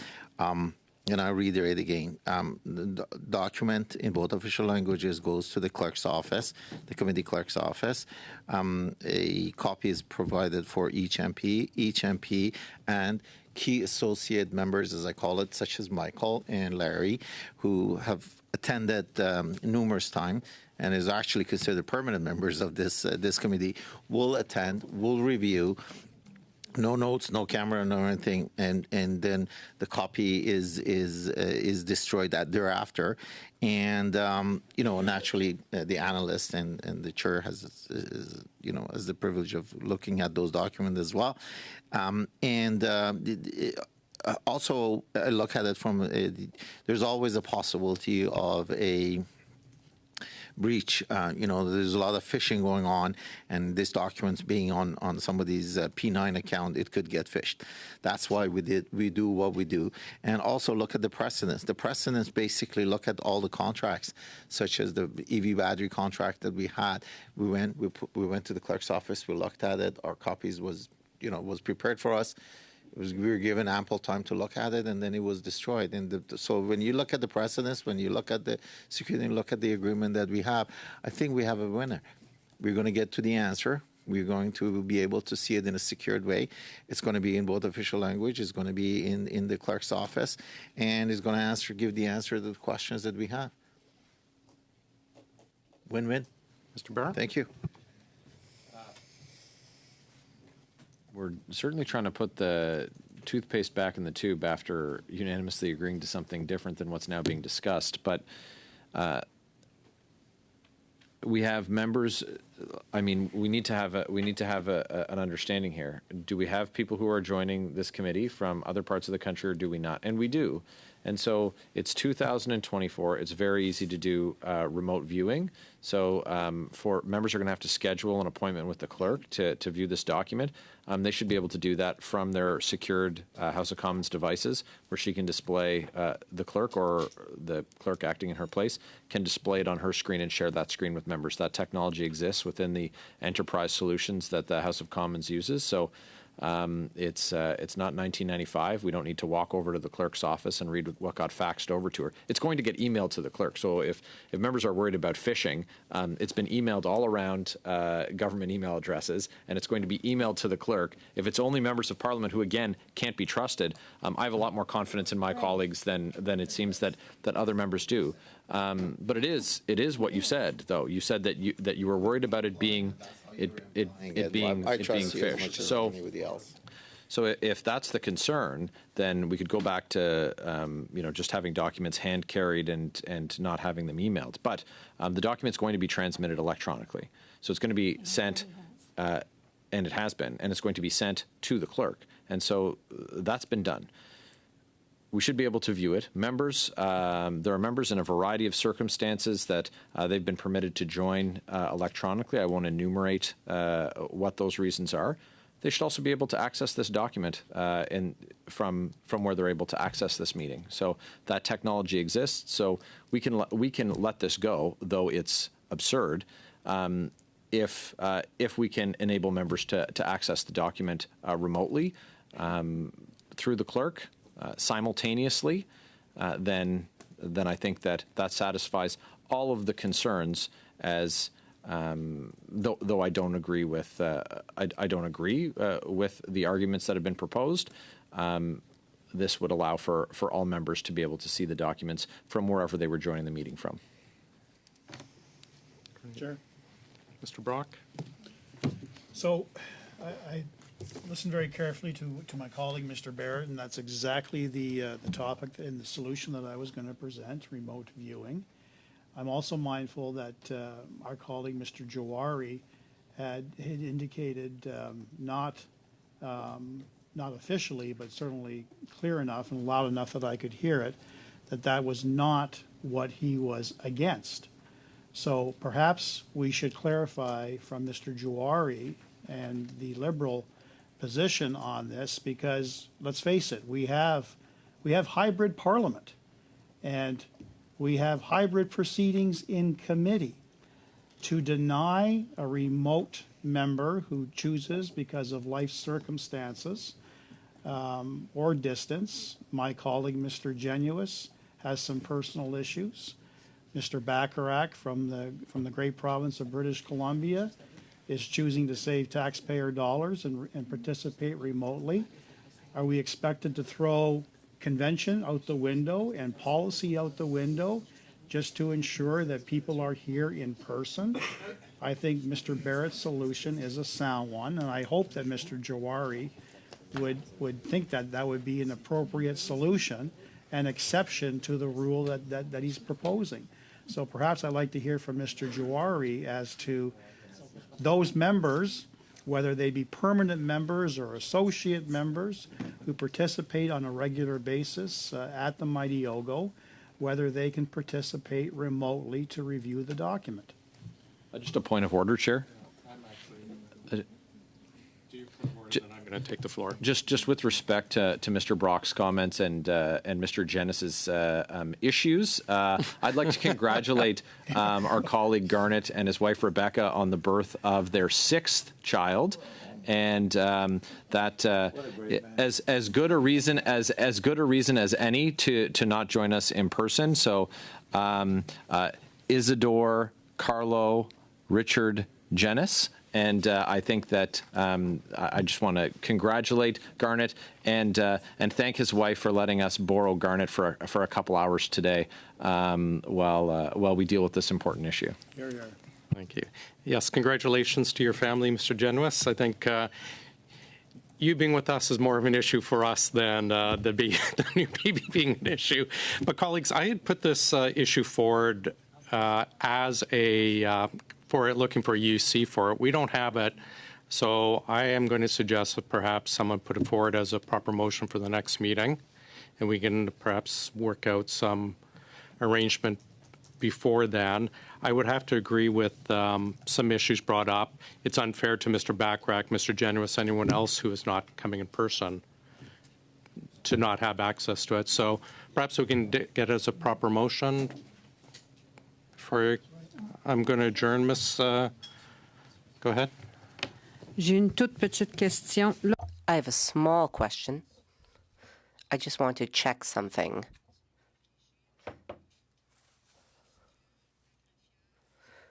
When the clerk sends us a link to SharePoint, is SharePoint secure, confidential, impenetrable to the public? Sent. For example, when we order documents, those are considered public, unless deemed confidential. So some of the SharePoint that we received over the years has been pre-decided by us in advance to be confidential, not to be shared. Others, if it's too large to do the usual PDF and it's done as a SharePoint, if it's an order for documents, they're considered public. But for example, she could send by SharePoint or PDF that. But as I said, thank you, witnesses, for appearing today. Mr. Quinlan, thanks for being here virtually. We are adjourned.